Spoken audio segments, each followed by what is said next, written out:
Hi, everyone. Thanks for being here. It's Thursday, the 14th, and we're going to jump right into headlines. It's been a rather busy day around the newsroom and around the Magoffin County area, and that for Johnson County as well. And I got to tell you, there's a common thread or theme between most of our programming tonight: the weather, what's impending tonight, possibly on the strong or severe side, and we'll take a look back a few decades as well.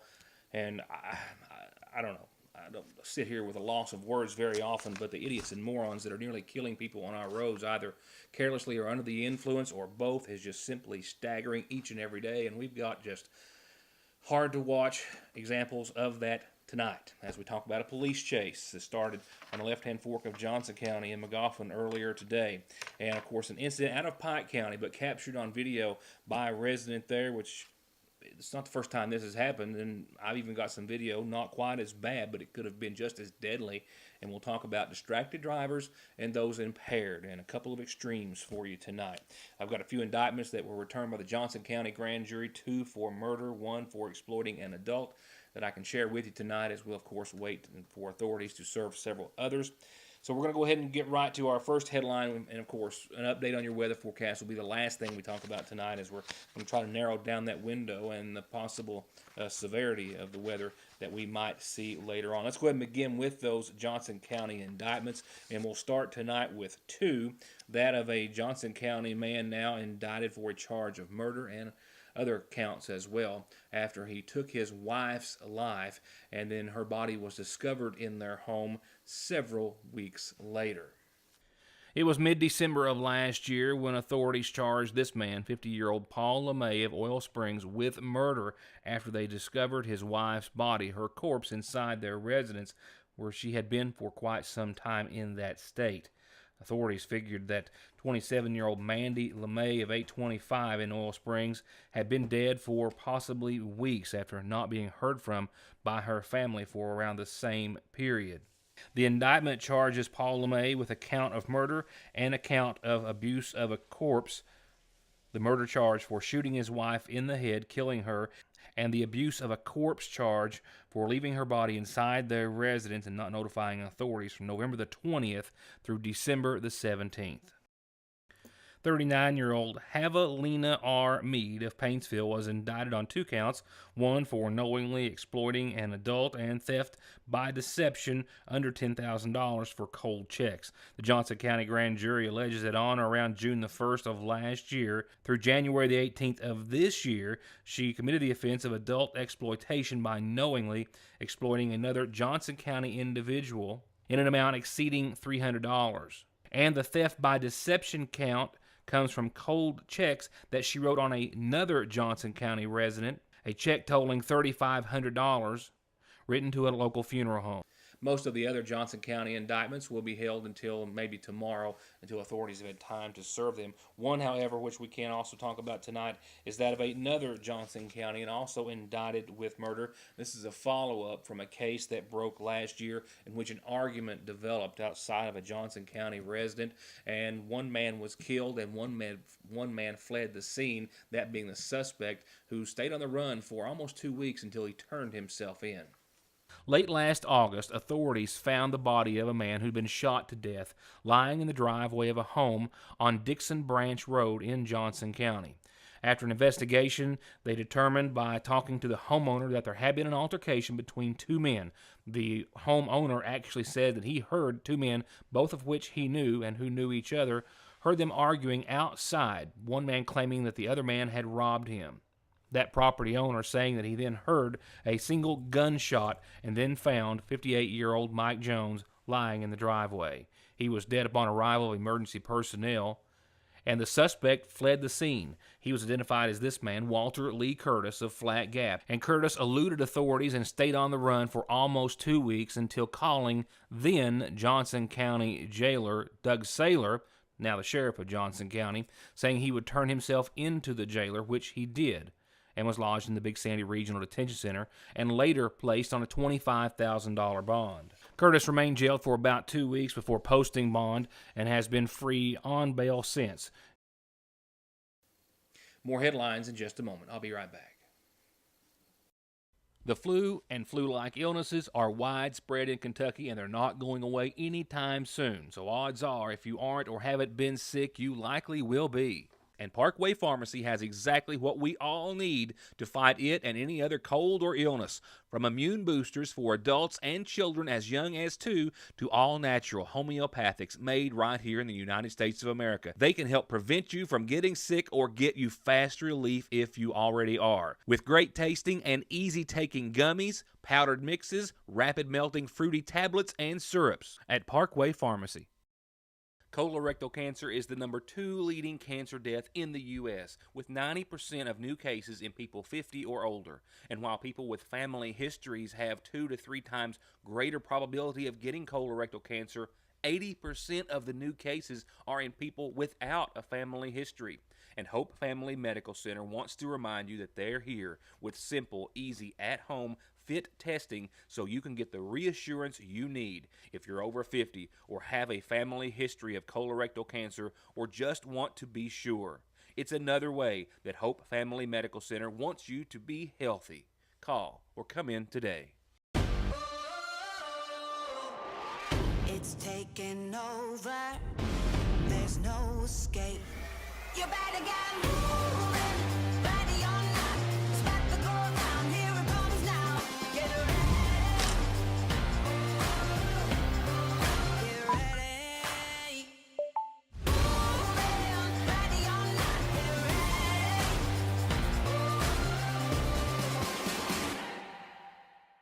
Spring's here. Well, at the seasonal shop with new arrivals in every department like women's mud pie and Charlie Page clothes, the perfect addition to your wardrobe. And Simply Southern is simply fully stocked, and they've got a lot of new items, new short sleeve tees, key rings, planners, caps, wallets, purses, and more. And speaking of more, Mary Square is at the shop. This beautiful line makes a perfect gift or a great way to brighten your day, featuring everything from Bible covers to notebooks to lanyards, badge holders, bottles, cups, and ID holders.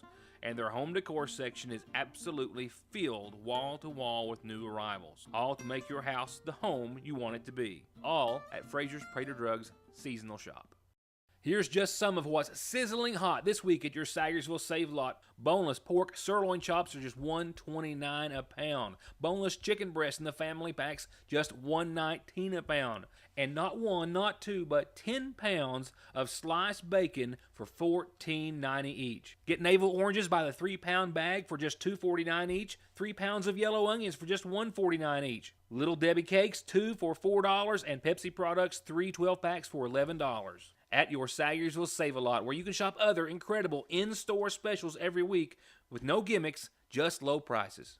It's tax time, and that means it's time to cut prices at Gateway Motors. Check out this gorgeous 2013 F-150 Crew Cab. Books for over $17. Their price $14.9. This '09 one-ton E350 van has got only 119,000 miles on it. They've got it priced at $7,900. It books for over $10. Come make them an offer. This '09 Chrysler 300's got leather, nav, heated seats, and more. $4,900. And this '06 Ford Explorer is in great shape. Only 84,000 miles, new tires and more. While they last at Gateway Motors in Sagersville. Car wrecks, truck wreck, disability, workers' comp, slip and fall, wrongful death. Your case matters to you. Your case matters to us. Contact McFarland Tinker Law Office. With our combined experience of over 58 years, we're here ready to work for you.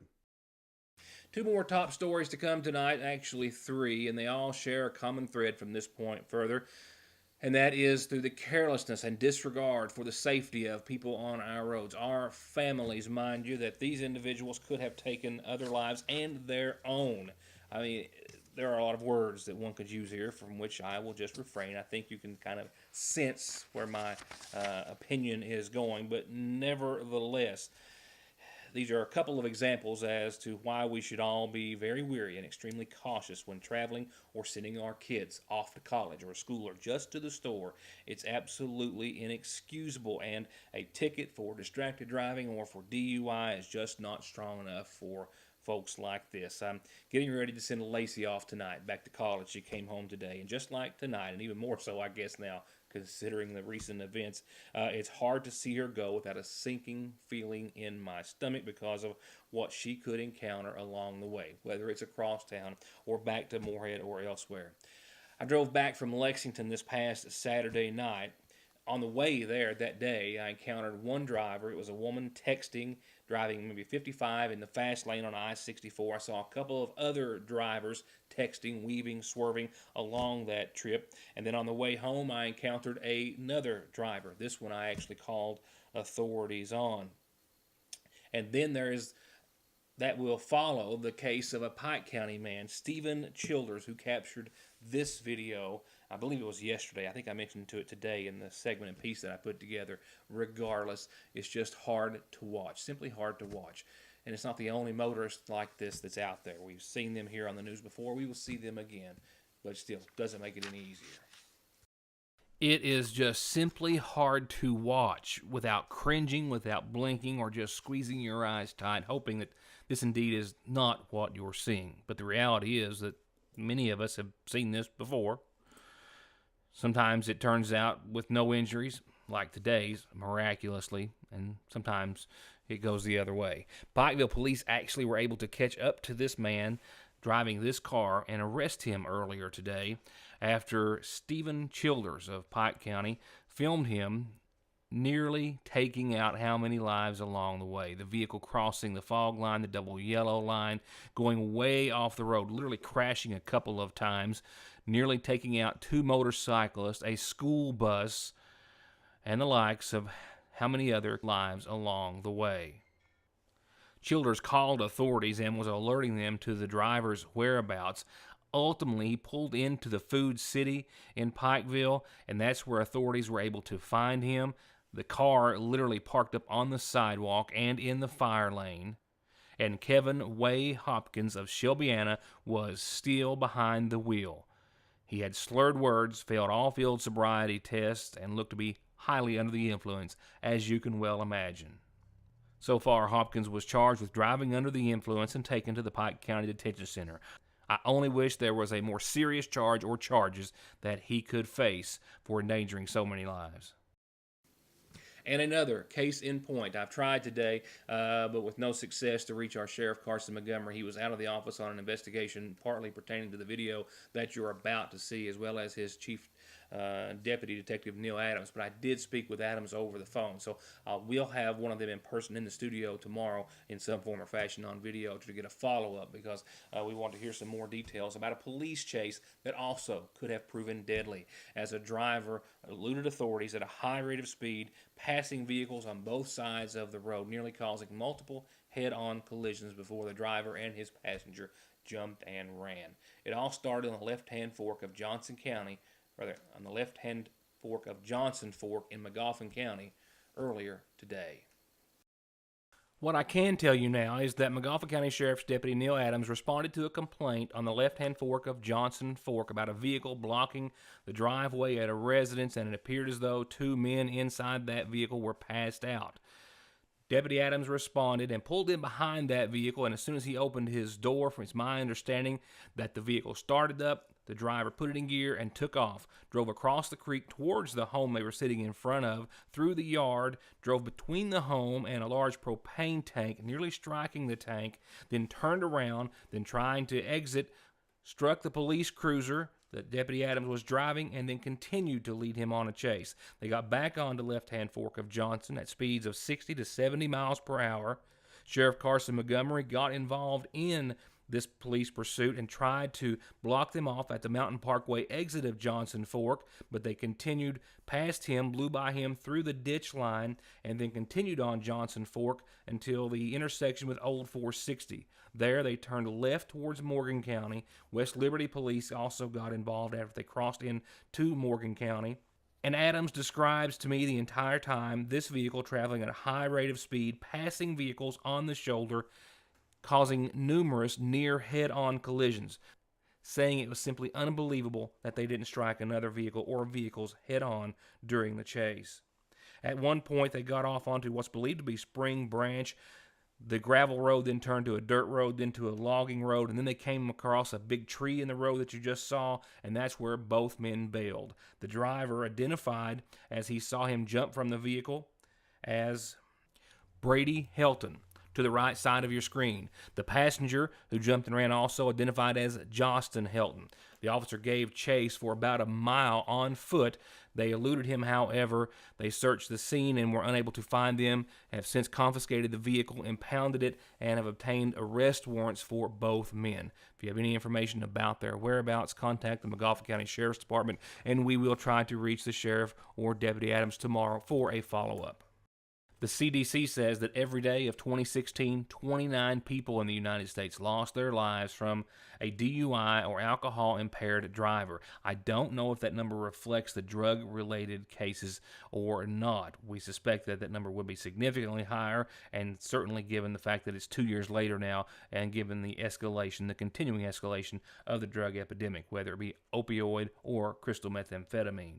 As for distracted drivers, well, that's what you're looking at here. This is video of a vehicle that I followed for almost 40 miles this past weekend, coming from Lexington to Magoffin County.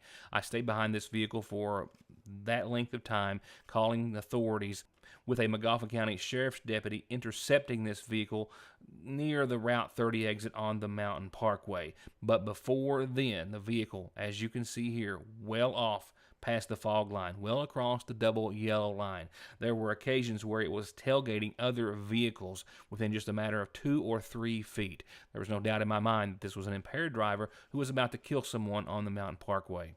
Turns out a man in his 20s, sober it appeared, but texting his girlfriend the entire way. Just as dangerous as being under the influence. The CDC says that every day of 2016 there were at least 9 people killed by a distracted driver. And given the fact that it's 2 years since, and the number of cell phones and their usage has continued to climb, I consider that too to be a conservative number. Stay tuned. I've got your calendar and your weather, both of which important. The weather most certainly, after these messages. Hi, I'm attorney Jeff Lovely. When hiring an attorney, experience does matter. For over 20 years, I've been representing clients throughout Eastern Kentucky. We are a full-service law firm, representing clients who've been injured in car accidents or at work, representing clients who need to file bankruptcy, representing clients who've been charged with a crime. For all your legal needs, contact my office when it matters. We have 2 locations for your convenience. In Sayersville at 349-4522 and West Liberty at 743-1965. At Sayersville National Bank, they know your house is much more than your home. It's an investment, and for many of us, the biggest we'll ever make. And whether it's for needed repairs and maintenance, or a new addition or renovation to give you some more room and more equity, let Sayersville National Bank deal with all the financial work and worry. Real and real competitive, hometown, homegrown, home improvement loans at Sayersville National. Ultra low carb and ultra tasty doesn't come together very often, but it has at your Sayersville Lee's with our new low carb plate. With tender all-white breast strips oven roasted in our famous spices, our famous green beans, and our new ham-seasoned cooked cabbage. And for a limited time, get $2 off with a coupon in this week's edition of the Sayersville Independent. That's right, save $2 and eat just about as many carbs at your Sayersville Lee's famous recipe. Don't drive or let your family drive in this or this before doing this. Stopping at Conley Tire in Staffordsville for brakes, oil, alignment, and of course, tires. Thousands of tires in stock every day to fit anything with 6 months no interest financing and over 33 years of quality service with a smile. Conley Tire in Staffordsville. It's a new day of deals every day at Parkway Gun and Pawn with an always new selection of like-new musical instruments, power and hand tools, not to mention jewelry, games, guns, and ammo, and popular hard-to-find electronics from Guitar Hero to amps to a pro-quality karaoke machine just in. It's all here today, gone tomorrow for pennies on the dollar at Parkway Gun and Pawn. From brakes, exhaust, suspension, fluid changes, to expert collision and auto body, to turning your 4x4 or diesel from mild to wild, get real auto maintenance, paint, and repair at Black Smoke Performance in Dixie of Sayersville. 349-8785. Here's tonight's McGoffin Farm Bureau calendar before we go any further. And here's a birthday wish to kick it off. The calendar begins with a birthday wish with a lot of love from a lot of family and a lot of friends. Happy birthday to Harrison Helton. Happy birthday to you. With a couple of reminders real quickly on the rest of the calendar, the Magoffin County Board of ASAP, that's the Agency for Substance Abuse Policy, they will meet in regular session Monday at noon at the Magoffin County Health Department. Lunch is provided. This meeting is open to everyone, and they encourage everyone to come and help support them in their efforts. And don't forget, the Water into Wine Food Pantry is distributing next week, Wednesday 8:30 till 3, Thursday 8:30 till 3. Thursday is Senior Day. Bring a basket, a laundry basket, a tote, or a box to carry out your food in.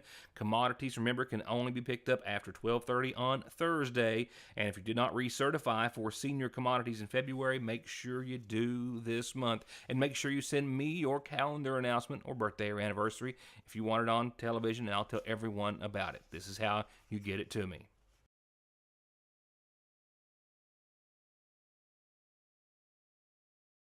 Funeral service announcements are provided by the Magoffin County Funeral Home and begin tonight with the passing of 76-year-old Irvin Allen Jr. of Long Creek, who passed away this week, preceded in death by his wife Ethel Mae Brown Allen, but survived by daughters Linda Sue Brown and Brenda K. Howard.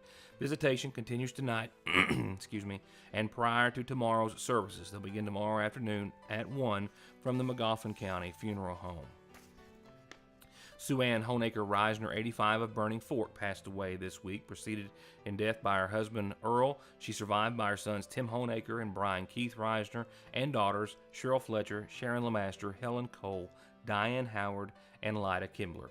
Visitation continues tonight at the Sagersville Funeral Home. Services start tomorrow at 1 from the Bradley Free Will Baptist Church. And a memorial service celebrating the life of Jewel D. Jordan Ottinger, 63, of Sagersville, will be held at a later date and announced by the Sagersville Funeral Home. She survived by a sister, Patty Nichols, and a brother, Wendell Jordan.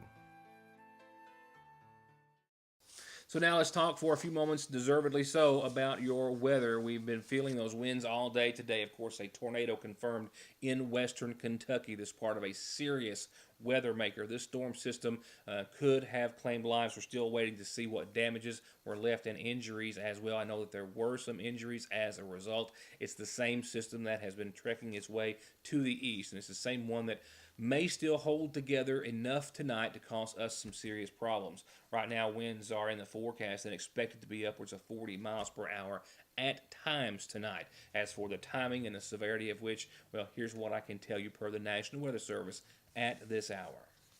Winds, already significant throughout much of the day and afternoon, are only going to increase over the next few hours. This evening, coming out of the south, becoming gusty, upwards of 40 miles per hour at times. Should we see any thunderstorms, those areas could see winds even greater.